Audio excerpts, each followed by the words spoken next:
Hello there, welcome to Genesis Models. My name's Bobby Waldron and welcome to this new step-by-step. We're going to be building the Focke-Wulf 190 D-9. It is a Provipack edition, it's 1/48 scale and it's by Eduard, one of my favourite manufacturers out there. Because it's the Provipack edition, we're going to be having photo-etch, so we're going to be diving into a bit of intermediate advanced work there with photo-etch. We do have some nice markings on this. We get 6 to choose from, which is rather nice. Haven't decided which one yet, but this is where we one bit of a focus I want to do with this intermediate step by step is if we look at the box art here, you'll see stuff like this. This is where we have the camo pattern needs to go a bit freehand with the airbrush, so we're probably going to be pulling out the infinity, probably something like a 0.15mm needle, and sort of teaching you how to sort of get in really close, quite sort of delicate with the airbrush to kind of achieve these freehand camo patterns that we're going to have to deal with this kit. Now please go off and support Genesis Models. Just go to Genesis Models website and check these videos out over there. I'm probably going to be releasing these every fortnight for a bit and then maybe go into releasing them weekly with this particular build, because we have the Harrier going on at the moment, and that's my sort of like my main build. This is my secondary for a bit until the Harrier's done. Other than that, we'll probably go off and tackle you know, any fit issues with this kit. I haven't built it, so I'm not sure what to expect, but any fit issues we'll sort out. But it's an intermediate build, so it's going to be sort of nice, straightforward. It's not a basic build, so we're going to leave out all the basic stuff. I'm not going to teach you to suck eggs by cutting off bits off sprues and stuff, so I'm assuming you guys have probably built a model or two, but we'll probably enter into a bit of advanced stuff, like I said, with you know, the spray work. You know, that will probably get a bit advanced there, but it's mainly going to be a lot of intermediate stuff. So other than that, I'm going to go off now and do a inbox review of this kit, right, just so as people knows what's in it. But I'll do that as a separate video, so I'm not going to stick it in here. If you want to go see the inbox review, again, Genesis Models website, inbox review section, you'll see this as an inbox review there. So nothing left to do now but to get building. I've moved this build along a bit here. I've actually sort of built our cockpit, as you can see. I've even sprayed it as well as some of our internal work just here. Just to let you know the colours, our cockpit is RLM 66, which I am using the Mr. Hobby Aquarius range, which is H416. Other colours that we've been using as well, we have sort of like, this is all our landing gear and engine cowl area. That's H70, which is RLM 02, and just some nice simple black H12, matte black, by the way. Now we're going to jump straight into doing the photo etch, because the spraying will cover spraying like in the spraying stage, and it is just been a bit of basic gluing. I have sanded away at the detail that is in our cockpit area here. As you can see, just sanded that away. Again, pretty sort of nice, easy, basic stuff. So when doing photo etch, first off, we need to cut it off the fret as nice as possible, right? So I do have here, it's like a bit of plastic card. I do believe it was by RB Productions. A little bit hard to get hold of now, but it's basically sandwiching your frets together. Use, you can sort of get any kind of perspex glass. As you can see, it's quite a simple bit of material just here. You could use tiles as well if you wanted to. Best not to use your cutting mat. I know your cutting mat's kind of hard, but it does, you know, you can sort of stab into it, and you don't want to be bending your photo etch. That's kind of like the whole point here. So we've got our sort of big sort of instrument display panel just here, and what you basically want to do is sandwich them in. Right, I'm using a blade here, and it's a number 9 blade on the end here. A little bit hard to get hold of these as well. Try and search around, but some sort of a flat sort of nice blade. And what we want to do is butt it up to where we want to cut, right, and with a rocking motion, right, not a sawing motion, right. The whole idea is here is that we are trying to prevent any sort of bending or tearing of the photo etch, hopefully, as you can see there. So I am just kind of like, again, I'm just butting up my blade right up to our piece, right, and then putting this on top just to stop any bending, and I'm just rocking this on here. Now there's a couple to cut off, so I'll just quickly cut them off. Right, and then what we want to be doing after this is, you know, we've got a little bit of the fret maybe on here, so you want to probably tidy it all up. Now hopefully I've gone through all these and it's nicely cut, and there we go, comes off quite nicely. And we've got our lovely instrument display panel here, which looks rather cool.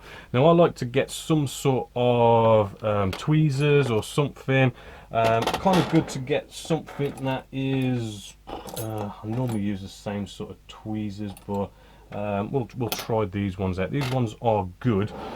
These are the Tamiya, they are the Tamiya deckling tweezers, but I also like to use them for this now and then. Where has my piece gone? Ah, I've found it. That's the problem with these bits of photo etch, they do seem to go everywhere.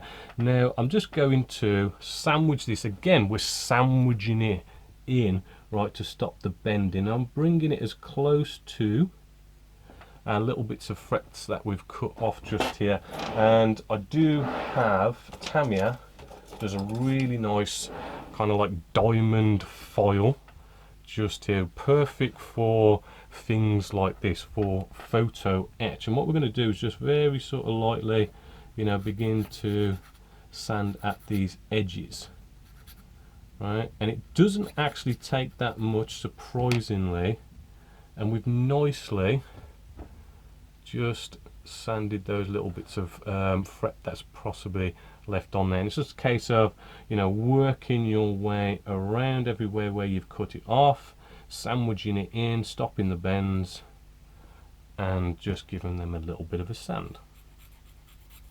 So we've got our two pieces now of photo etch, right? And as you can see, what this does is you put them on top of each other, and it just gives it a bit of depth, and you'll see the dials come through the other side, right? So with this, I like to start with, we bring in our piece of plastic. Right now you probably see, hopefully you can see all the scratches from the roughness of sanding back all the detail on the original part. Good to just leave it nice and rough, it just helps it stick a little bit better. Now a good glue is probably what you're going to be wanting in your arsenal, is the micro crystal clear. Good for canopies, also good for photo etch. It's probably one of the main glues you'll use for photo etch. However, I have found that over the years, really, I mean, when it comes to photo etch, try and use as many glues as possible, depending on the situation, depending what you're gluing. You know, they all help in some way depending on that situation. In this one, right, it is good to use micro crystal clear. Now I don't mind actually putting a fair amount of glue on here, probably more than you actually need, and it's no big deal. So I'll just place this on. This is the beauty about using micro crystal clear, which is basically a PVA glue, right, is you've got time to play. Right, I can sort of press this down, right, it's in the general position. Right, now yes, we've got bits that have oozed out, so let's get out cotton wool bud or Q-tip. Right, maybe give it a bit of a lick, and we're just going to sort of clean up all this oozed out bit of PVA glue, just to tidy it up a little bit. And again, we've got time to play and maneuver, so I might have moved it a little bit there with the Q-tip, right, but that is looking like it's in a good position, right, and we'll just mop up any excess glue, just like so. And again, I'll just quickly maneuver it just to make sure it's all good.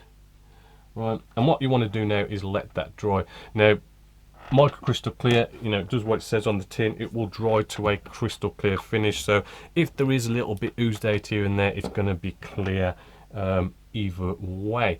Right, Want to leave that to dry, make sure it nicely dries before we then come along and put the top one on, which I'll show you the little niggles here and there you need to sort out when doing that. You're also going to come across some photo etch what could do with using stuff like super glue. Any sort of super glue will do. I mean, we're talking like the normal sort of medium type CA glue. We don't, I mean, sometimes thin CA glue and the thick CA glue can help. In this little example I'm going to give you, the medium, the normal one will do fine. You could even use like really cheap stuff as well. I like to sort of put it on a pot or something like that, just to get it out. You don't want to be kind of using the pot itself to glue whatever it is. You know, just put that there for a second. Then I've got some of this. It's not really a brand, I don't think. I've had it years, I can't remember where I got it from, but a lot of online stores do all this kind of like bit sheets of plastic card and like just lengths of plastic card, both in squares, rectangular shapes. I'm going to go off and I've found what looks like to be a nice size here for adding a bit of plastic, because the instructions, we have this really dinky little sort of like lever here, and we've got to put a little bit of plastic, circular plastic, on the end of that. Not really good to use cutters actually, because I don't know why you're going to pick it up on camera, because it's got to get really close, because it doesn't leave a nice cut, as you can see just on there. So I'm actually going to use my my blade here, right, just to sort of give it a nicer, cleaner cut to it, right. And then it doesn't exactly say what length to use, so I'm sort of guesstimating a length for our piece here. Now this is probably going to fly off, so I'm going to hold it with my finger, right, and we should have a nicer, cleaner cut. Right, a tiny little bit of plastic there, and now I've just got to go off and actually find that little bit of metal piece that I had.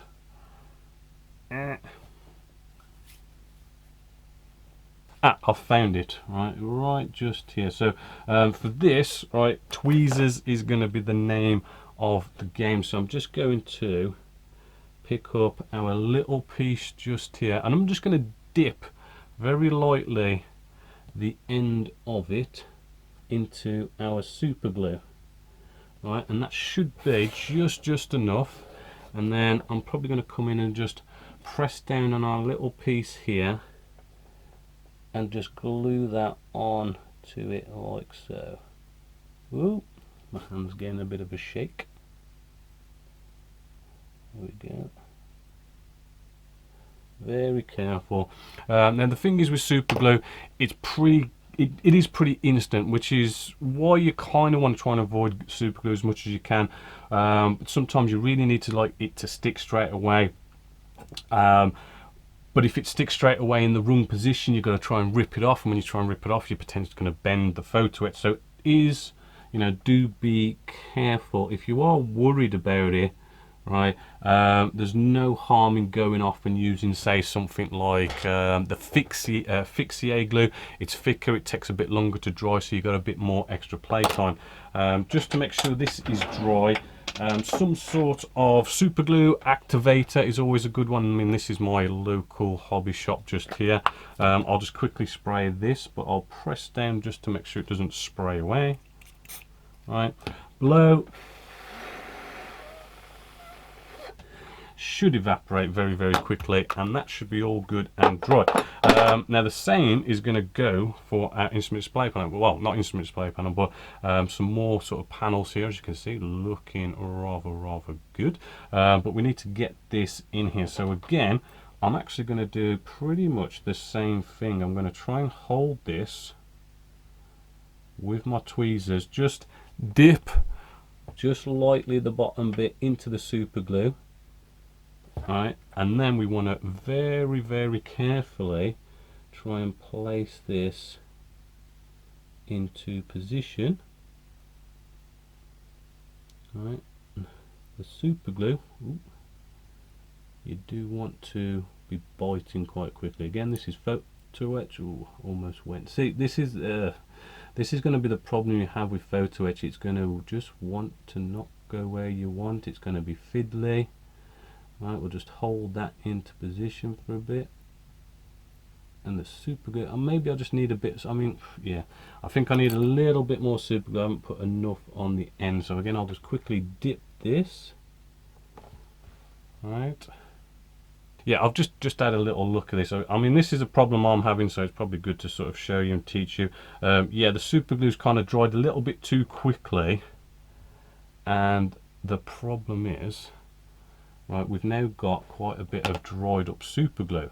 Right, so we want to be very careful. It's a tiny, tiny little piece, right, and just trying to scrape off the super glue that is dried, which is, you know, a bit of a pain. Just very carefully. Sorry if I'm not getting you on camera, but I'm just trying to scrape it off, right, because it's going to look a little bit sightly, but you know, it does kind of almost peel off, so it's not too bad. You just got to, you know, be careful with what pressure you apply, because again, we don't want to bend the photo etch. Right, so there we go. Right, so let's try this again.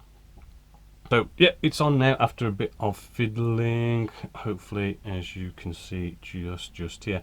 Now that does need to be painted actually on the model itself, but that is going to look pretty snazzy. Now a little quick sort of thing I did off camera as well.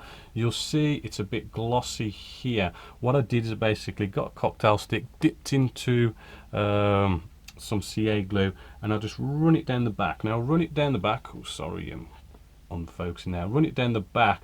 I did that because that's not going to be visible, right? I mean, when we see this in here, we're not going to be able to see what's over the back, but just running that bit of CA glue just down there is just going to help that basically not get knocked off and fallen off, because it's very delicate.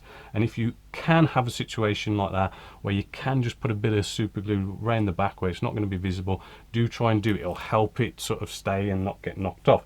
So that's another way of gluing on photo etch. Another glue, which is actually a good one, some good old prick stick. Actually not too bad. Kind of apply it sort of in the same way you would the micro crystal clear. It's an option if you want to, but micro crystal clear kind of covers it really. But what we're going to do next is we're going to actually get on our main dials here. Now the one glue you definitely want to be using for this, but I've actually got to find my bits of photo etch again. I found it, searched absolutely everywhere, on the floor and everything, and there it is, right there. It's just a bit off camera, but it was just right there, actually on the table. Go figure. Anyway, with this, right, we definitely want to be using micro crystal clear. So same sort of thing, but a little bit different, right? Gonna get a nice bit of this glue, and we're actually gonna plaster it all on here, even on the dials. Right, this is the beauty of using this stuff over super glue. Definitely don't want to be using super glue here, right?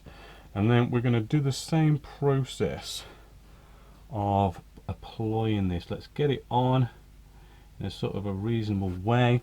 Again, we want to get out some cotton wool buds and just start mopping up what's coming out on the edges, right?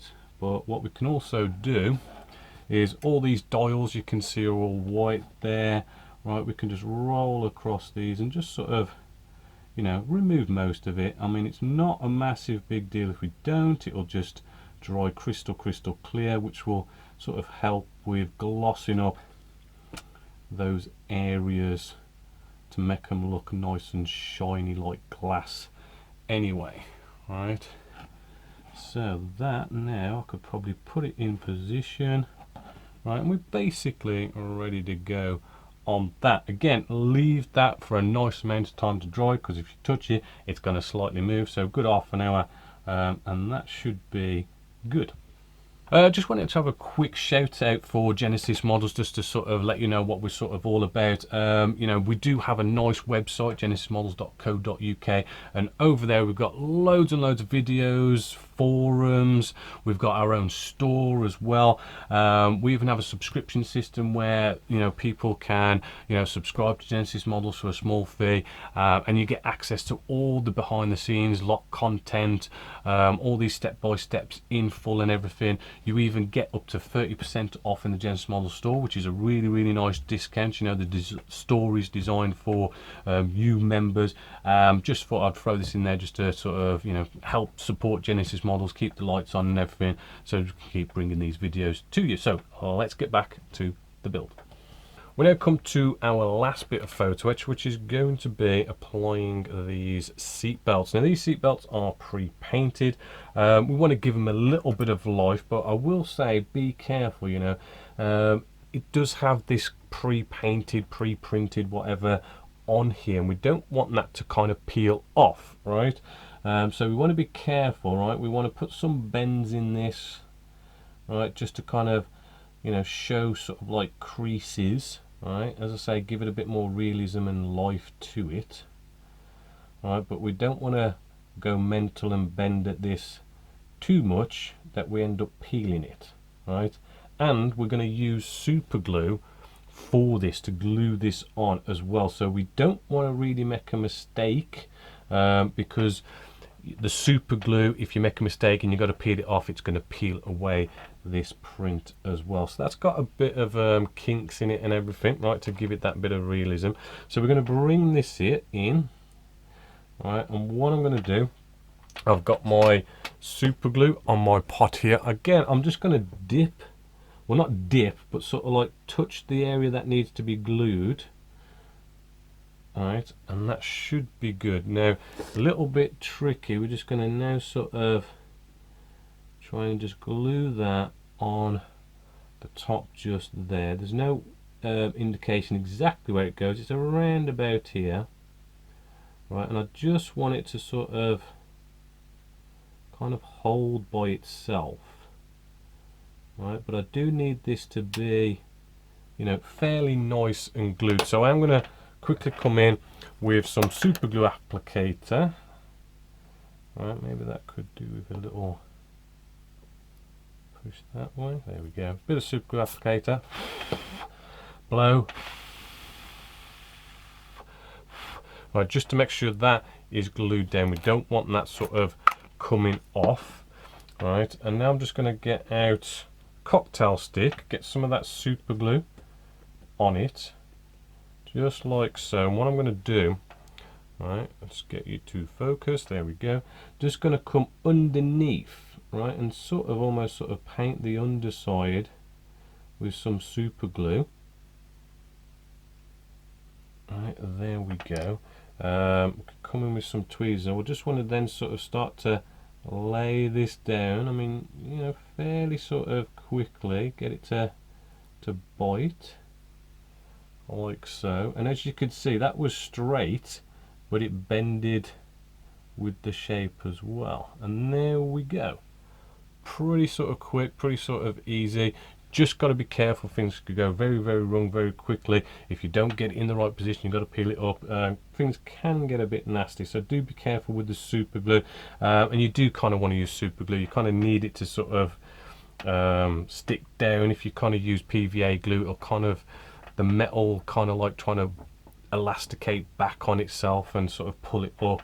But there you go. I just got to do the other side there, and we're looking pretty good. This is, I mean, you do want to be careful. I mean, I have done, you could probably just see here, a couple of little dials or something, some sort of levers, right, very fine, very fiddly. We're going to be doing some weathering in here, so just bear them in mind with paintbrushes and stuff. They're going to be break very easily, which is probably why they give us 4 on the fret, so you've got spares if you need them. Right, we're done now for photo etch for a bit. I know we've got to do some weathering, but just let things dry for a bit. Not looking too bad actually, which is what makes these Provi packs kind of worth it, getting that bit of extra photo etch. Now, we do have in the instructions, it will show you that you can, if you want, in the fuselage section, you can have basically these front gun bays open. I'm going to close my panel up just here, but I will say that although we've got all this detail that I've built just here, even though I'm closing it all up, it's still slightly visible on the underside through the landing gear. So not exactly something you want to be building, messing about with if you're going to close it up and you're not going to show it off. But what you'll see is it's about just here. You can just see a little bit in there. So just to kind of, you know, take care of that, I've kind of learnt over the years that really with stuff like this, when you can hardly see it, you know, you can spend loads and loads of time scratch building, painting every little bit lovely and everything, but when you know you're just not hardly going to see it, I don't really like to spend too much time. So I'm just going to give this you know, a nice little trick here, just to kind of make it quick but make it look good. We're going to be using the Mr. Metal Colors 214. This is their dark iron. I find this is a really good paint. It literally gives you a natural metal finish and weathers it all at the same time. Now you want to get out some Mr. Color thinners, right, because my airbrush has been, I've been spraying with like acrylic based paints, right, which actually I have not even cleaned out my last colour, so I'll just quickly clean that out. We'll touch on airbrushing a little bit more when we get to the spray stage, but we're just going to pour in some of this, right, and this is just right to get our airbrush thinking the whole sort of lacquer base paint, which is what this buffable paint is, this dark iron. It's a lacquer based paint, so I'm just sort of gurgling that up, right, and I'm going to tip it upside down just so we don't have any bits go through the nozzle ends, right, and we're just going to spray that through, and that should hopefully get our airbrush thinking lacquer based paints, because we don't want no cross contamination. We don't need to thin these paints, by the way, so we don't need that Mr. Color thinners. All right, give it a good shake, because it does sediment on the bottom, right, so good shake, right, and then we open that up, right, and we'll pour just a bit in. You don't need that much, right, put the lid on because it does evaporate really quickly, right, and all we're going to do is spray this now. Well actually no, first off, get your air pressure around about the between 15 and 10 psi ish. You don't want to go any higher than that. We're talking lacquer based paints now, and we can just blast a bit through because it's probably got a bit of thinners. I'm just going to start to now spray this, right. Now this colour is going to look really dark and dusty to start off with, right, and that's because it's a buffable paint. There's another process, this another step that you need to take, right. So although I've primed this black, which by the way you always want to sort of prime your, well, I mean natural metal finishes, I mean I've got other step-by-steps on the Genesis Models website. One in particular, go check out the P51D Mustang. We really sort of look at like natural metal finishes there and what you should spray it primer wise, right, and that's just finished a cup off. Gonna need a couple more coats. You've got to try and come in at all the different angles, but yeah, as I say, that P51D Mustang advanced step by step, that will sort of show you you know, primers and glosses and mattes and how it affects the final colour, right. But I've gone with sort of adding black on the underside, which is kind of like a bit of a standard sort of good colour for a primer for natural metal finishes. So I'm just going to carry on spraying this and building up my layers until I've got it everywhere, because I've got to make sure I get it in all the nooks and crannies, right, because again I'm not going overboard with this one. I mean, if I was doing this properly, I was going to have the gun bay open and everything. I wouldn't have glued it all together. I'd have kept them separate, painted them separate, and then brought them all together. But I just want to get this done quickly. But I've got to sort of make sure I get into all those angles, nooks and crannies, make sure I get it everywhere. So as you can see, I mean, not done much with color change just there. I mean, it's very sort of black and kind of looking a little bit dusty now. That's what I love about this dark iron. I mean, it really does kind of almost weather it in for you, which you'll see in a sec. Now with this stuff, I mean, it dries pretty quickly. I mean, it's only been maybe like 15 minutes. Getting out a cloth, and we can start to buff at this, and by just rubbing at it, it's like you're dusting away the dusty surface to reveal our natural metal finish. Right, so hopefully you could sort of see how I just start to rub at that, and it just starts looking like this nice sort of iron colour. And the more you sort of rub at it, the more you can actually shine it up more and more and more. We've got this flat area here. Right, we can sort of buff at that, and you should hopefully start to see that iron sort of colour coming through. And then the cool thing is as well is, you know, we don't need to kind of brush at everything. As you can see, what I mean by weathering itself, it's sort of like all the flat areas that you can actually polish up go all natural metal finish, but all the recesses seems to leave that sort of dark black dust in there, which kind of weathers it at the same time. So this is going to be a nice time saver for us, right? Just so as, you know, as I say, you're probably going to see something like that sort of through, and you're just going to see that little sort of bit there. So not major big deal going on. You could go off if you wanted to after buffing it up. You could maybe some of the hoses, maybe do them a bit more of an aluminium color or something like that, sort of, you know, maybe paint the odd little bit if you did want to. Probably concentrate on the underside, which is this side. This side you're just not going to see. This is at the top. I mean, remember, I'm closing this, remember, to get into all those nooks and crannies areas, right, the hard to reach places, right, cotton wool bud, right, we can sort of begin to rub inside and sort of start shining up those areas that we just can't quite get to with the cloth. Right, it might take you, you know, a little bit of time to get it the way you want it. Right, I'm not gonna spend too much time on it, in all honesty. I'm probably going to more sort of concentrate on this bottom area, the area that is going to be seen. Just the last little quick one with your airbrush, right? Clean it out with the Mr. Colour thinners, but then come along, get your Mr. Hobby Colour thinners, right? Our acrylic based one. And again, get your airbrush now thinking acrylic based paints ready for when you do all your acrylic based spraying, right? Again, it's just getting your airbrush to be thinking the two. I mean, it's nice to have two airbrushes if you can, and maybe do it that way, but I find it's no problem just giving it a quick swill out with whatever acrylic or lacquer based or even enamel based thinners, just to get that ready for, you know, whatever it is you're going to be spraying.